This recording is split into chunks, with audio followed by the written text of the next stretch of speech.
Coming up, a Navajo citizen and Kansas state lawmaker is honored as a top leader by the Obama Foundation.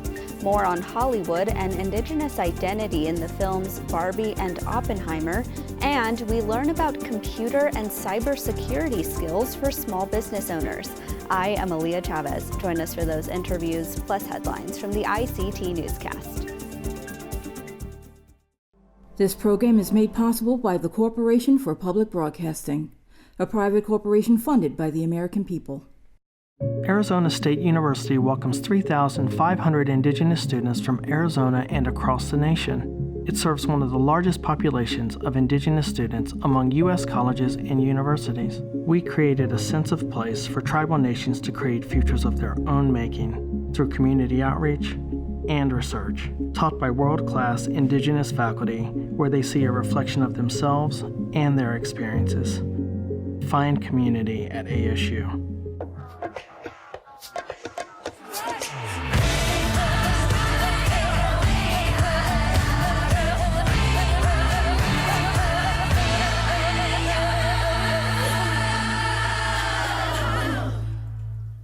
Amirawa Hopa, thank you for joining us. New research out of the University of Quebec shows mercury poisoning is contributing to high rates of attempted suicide among Indigenous youth. Members of the Grassy Narrows First Nation in Ontario, Canada, were the focus of the study recently published in the journal Environmental Health Perspectives. Attempted suicide rates are 3 times higher within this population compared to other First Nations communities. Scientists analyzed data from 162 children and 80 mothers, focusing on mercury levels in umbilical cords and hair, as well as from surveys on fish consumption and mental health. Researchers concluded that 3 generations of mercury exposure are linked to today's suicide attempt rates. High mercury exposure has long been associated with brain damage and other neurological problems. The study is the latest in a decades-long effort by the community to grapple with ongoing consequences of industrial pollution in their food. A newly published report shows tribal gaming numbers are at a historic high. The National Indian Gaming Commission says its gross gaming revenue from fiscal year 2022 totals $40.9 billion.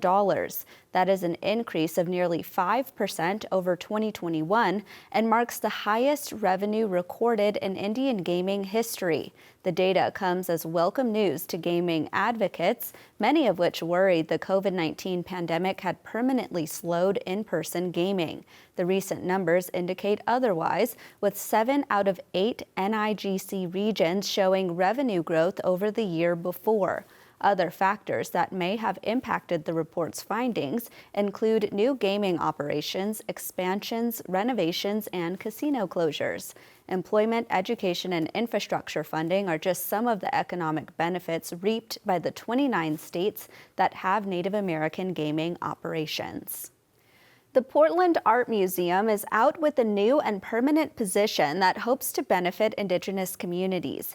Erin Grant from the Colorado River Indian Tribes is now the assistant curator of Native American art at the Portland Art Museum.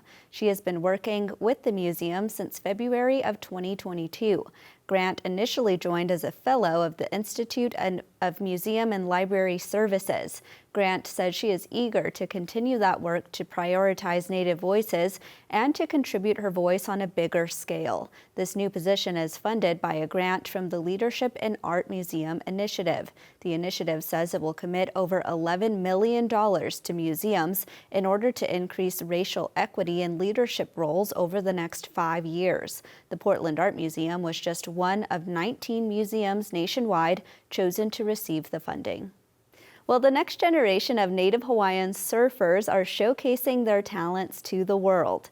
Surf Girls Hawaii is a 4-part docu-series that premiered recently in more than 240 countries and territories.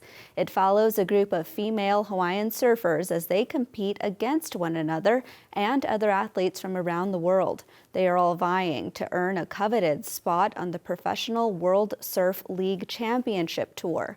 Through the series, we learned that the competitive stakes are high, and the surfers have the added responsibility of representing their Indigenous heritage to the masses. Surf Girls Hawaii is the latest project from Reese Witherspoon's production company, Hello Sunshine, and is streaming now on Prime Video. And those are the headlines for the ICT Newscast.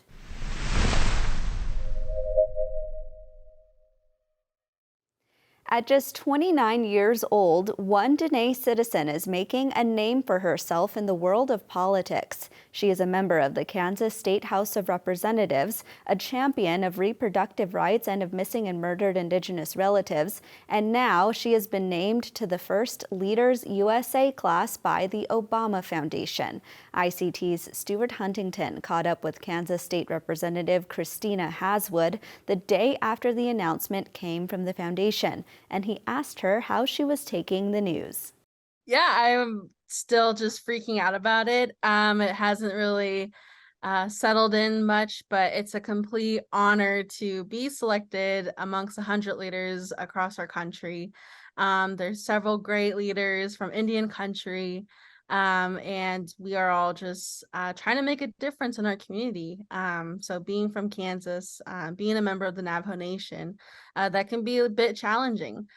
So there's a lot of great leaders in this program that I look forward to learning from their experiences and how we can set up these foundations and building blocks and do our part this time in our own generation to build a better infrastructure for the future generations of issues that we currently face.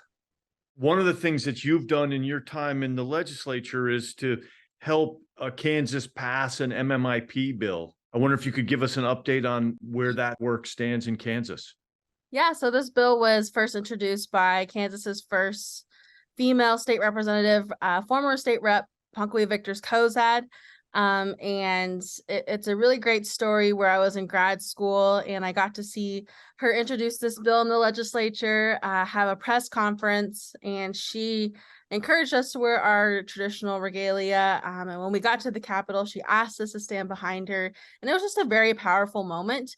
And not a lot of moments you get in politics where you have that feeling that you're all working towards a good issue and you have support from all across political ideologies. So I was happy to be just in the room with that. Then the next year, I ended up running for office. And when I won office, she so graciously asked me if I would like to help her get this bill across the finish line. And that bill ended up passing in the Kansas State Legislature unanimously. And we had support of testimony from high school students, KU students, to Indigenous community leaders come to Topeka to provide testimony on how important this legislation was. That legislation did end up passing. It was signed by the governor in the 2021 session, and it has been in statute since July 1st, 2021. I see that you have I don't know if it's a specialty, but focus on social media. What does the tools of social media bring to Indian country? That's a really good question. One of the unique things about my work in civic engagement and being a state legislator is utilizing social media platforms like TikTok. And that's not really traditionally used. When I first used it in 2020 in the world of politics, around that time when I was pretty brand new to being a state legislator, it was COVID time. And we were not able to do the traditional methods of civic engagement, door knocking, meeting folks where they're at. So social media was a great tool to stay connected and to spread our message and make sure we reach as many people as possible. Here's some examples of her work. I want to share with you 3 take-home advices on leadership. Understanding before you break down a fence why that fence was put in there in the first place. Treat people with kindness because they're always going to remember how you made them feel. Talk less and listen more. Experimenting with apps like TikTok and new apps that come out, I think that has captured a younger audience.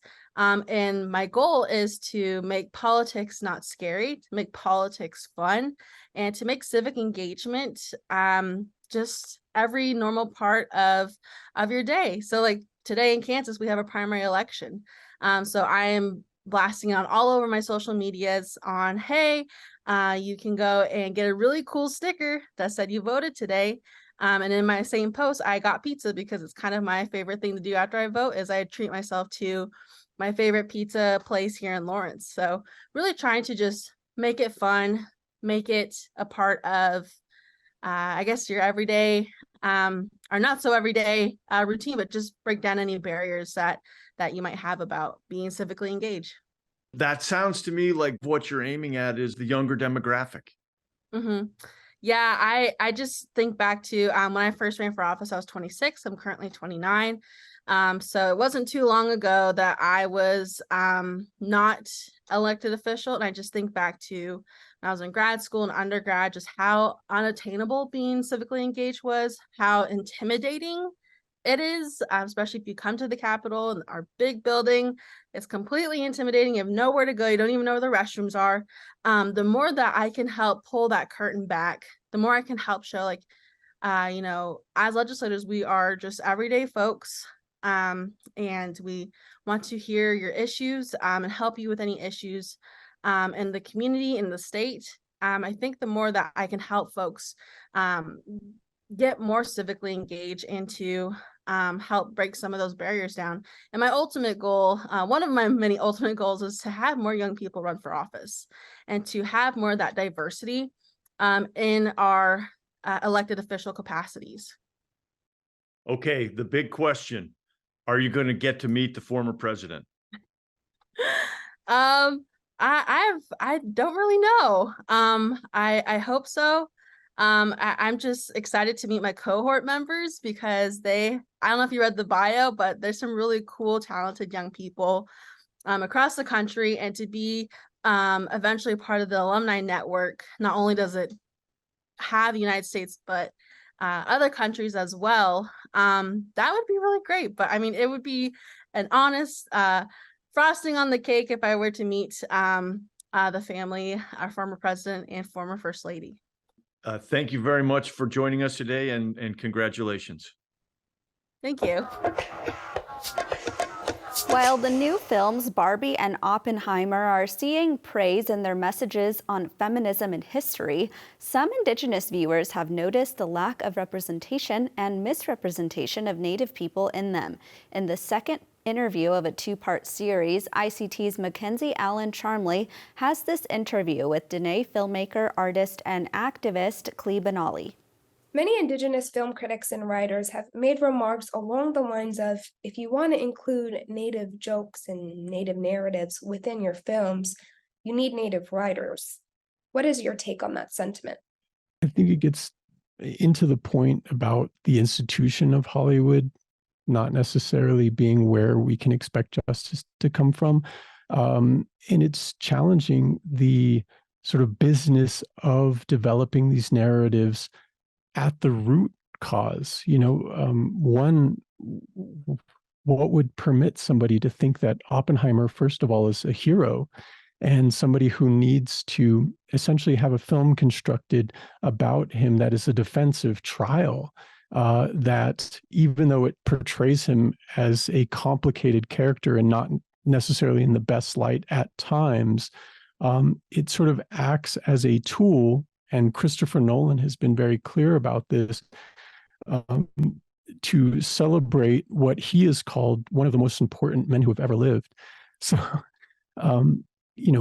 having that position and, the power that Nolan has to be able to then assemble a team and get the funding, the studio behind him, all the writers, even if you had Native people writing and being part of that narrative is doomed to begin with, because he was an architect of annihilation. And if you don't start with that understanding, you're starting with a frame that essentially is working to vindicate a character that for some people is a total villain.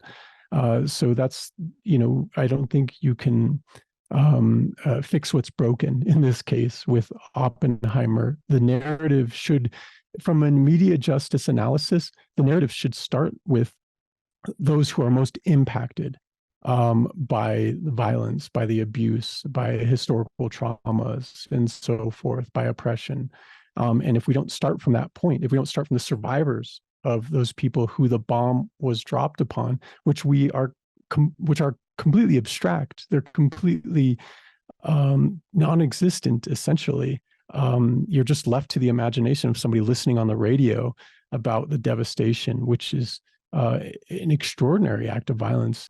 The fact that Indigenous genocide is a punchline still in a film that has done the deep work of trying to hold patriarchy accountable and hold a mirror to the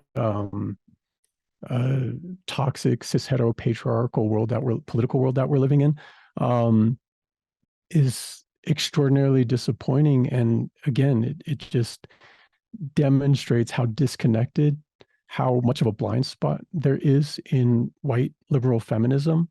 And, this is a lack of understanding of intersectionality. It's a lack of understanding of the impacts and implications of these matters, especially right after surviving a pandemic that has disproportionately devastated Indigenous communities, to make such a callous, irresponsible joke. I mean, it's not a joke, it's a slap in the face with a massive budget that has, people maybe like, looking, like, what was that? Where did that come from? And it was completely unnecessary and didn't need to be there. And it also was probably consciously left in because it seemed like it was a nod to Indigenous people when ultimately it was a slight. And ultimately, what are you hoping audiences take away from the Indigenous representation that is included within both films? Yeah, as an advocate for media justice, I would advocate that we are critical and understand the power that these narratives have and influence in our lives, and find ways to undermine them by either not supporting them or finding creative ways to empower and use these, empower ourselves and our communities, and use these moments where there is a sort of crisis of that is precipitated through social media. It's interesting that social media is where the noise, the outrage is being made to hold, these films to some degree accountable, even though it's not necessarily impacting their bottom line. But to open up the dialogue and the questions of what is needed, what are the appropriate steps, what ways as Indigenous filmmakers should we be more accountable and more responsible to our narratives? What ways can we uplift and empower on our terms? What institutions do we need to challenge? What institutions do we need to build up and support? And for me, we start with our cultural institutions, our elders, our teachers, who are our cultural knowledge and story bearers, to inform how we should be in this world, and not get that information from mass media, mass pop cultural media, because the more we feed it, the more we empower it too. And we have to understand that dynamic. So to be intentional about media, and to also challenge it, and the commodification, exploitation of Indigenous identity, as I mentioned before, challenge the erasure of Indigenous existence. And I believe this applies critically to the fights against Indigenous mascots, the fights against any kind of stereotyping or essentializations, degradation and dehumanization, and stop playing into these industries, as I mentioned before, and empower Indigenous narratives with culturally rooted media practices. Are there any thoughts you want to share on the entertainment industry as a whole? This way of engaging and asking these questions and having these deep and uncomfortable and challenging dialogues, especially after watching a movie, just like getting into those like debates and these discussions, is part of a critical analysis and building critical consciousness that, allows us to build a critical understanding of how media impacts our identities and what we can do to change that. Well, Cleve and Ali, thank you. As somebody in media, like, your voice is completely essential and necessary to inform and have these discussions. So thank you for what you're doing.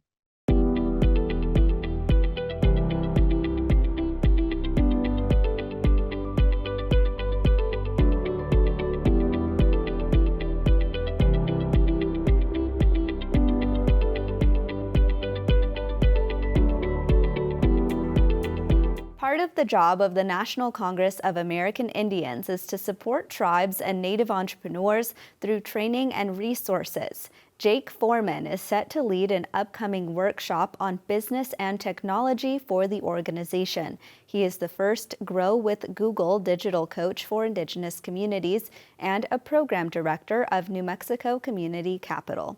Jake, welcome to the ICT Newscast. Thank you for having me. Tell us about these upcoming workshops through NCAI. Yeah, we have multiple workshops planned with NCAI and with Grow with Google. We offer free digital skills training and coaching to Native American small businesses across the country. So we just did a workshop on cybersecurity and your small business. And next, we're going to teach people how to get online, create their own domain name, and create an online e-commerce store. As you just mentioned, you are a Grow with Google digital coach. What is the history of this program to begin with? Yeah, well, it all started in 2019 with a partnership with the National Congress of American Indians and Grow with Google. And I was a part of their first cohort called Indian Country Digital Trainers, where we actually got to visit Google, meet Googlers, and learn more about how we could best assist our communities. That happened right before the pandemic. So once the pandemic hit, we were on the ground and we were able to train over 8,000 Native American small business owners. It was truly a work of love and compassion, and we really saw the impact of being able to teach these digital skills to people. That's actually what I wanted to talk about next, is what kind of businesses are developing from these skills? Absolutely. Well, of course, we have our aunties and uncles that are doing beading, screen printing, they're artists, they're traditional artists. And we also have people in technology. We know that we have culinary artists as well and media makers like you all have been seeing. So across the board, we know we have a lot of solo entrepreneurs, but we even have tribal businesses, right? Like literally making billions of dollars. So we have such an amazing spectrum of Native American business owners. We know that right now the digital divide is a very real issue for many Indigenous communities, especially those that live in rural places. What solutions do these entrepreneurs find to still deliver quality customer service? Yeah, well, I think, as we've heard, definitely using social media to communicate and build your network and audience are key. People are still using word of mouth and going to things like powwows, Indian market that's coming up. So there's a lot of interconnection that's happening. And we're really, again, using our voice and our imagery and our culture to show that we're still here, right? That we still matter and we make an impact, not only in our tribal communities, but in our national economies as well. Some of the other topics that you've touched on is about financial literacy. What are some of the lessons for small business owners there? I think, the big lesson that I've seen is that you have to track everything to really know, if you want to be successful. You have to know your numbers. You really have to, incorporate these digital tools. We talk about budgeting using Google Sheets. We talk about making projections, right, in technology. We even teach about how to create, customer service tools so that you could stay in communication with your clients. And of course, websites are key, just for people to be able to find you online. I love to give people a digital audit. So they literally just Google themselves, see what's online, how they could maybe add to that, and as well as really also address some concerns that they might have as well. What are some tips or advice that you have for small business owners who maybe feel intimidated by things like Google Sheets or Google Forms? What do you say to them? Well, depending on their age, I would tell them, hey, connect with your niece or nephew, really bring in the younger generation to help if you have any concerns. But we really meet people where they're at. So I never was taught how to use Google Workspace when I first got on over 12 years ago. So it's never too late to learn, and that's why we have these workshops. Really meet with people one-on-one. We have peer support, so people also share their own stories, and we bring in Native entrepreneurs to show how they were able to grow their business. So again, we really want to create a supportive environment for people to ask questions, to be able to really explore these tools as well. So far, what would you say are some of the most common mistakes that small business owners are making? I think the biggest thing is that they're not claiming their Google business profile. That's one thing. So if you have a business or you provide a service, you could have a free Google business profile. So when someone Googles you, they could get your contact information, your website, and details. And if they don't claim it, someone might be able to. So it's really important that you claim that. And another thing, is around cybersecurity. We hear a lot about passwords, being able to create strong passwords. We talked about using indigenous language, in your password as the original code, So we really love that. And I think another big mistake is making sure that their website's up to date, that they continue to post so that people know that they're still in business, and really, again, to be able to express themselves both online and in person, getting their pitch together. That's always a really important aspect as well. Well, digital coach Jake Foreman, thank you so much for your time today. Thank you so much for having me. Have a great day. And that's a slice of our Indigenous world. For all the latest, visit ictnews.org. From all of us in the newsroom, stay safe, my relatives.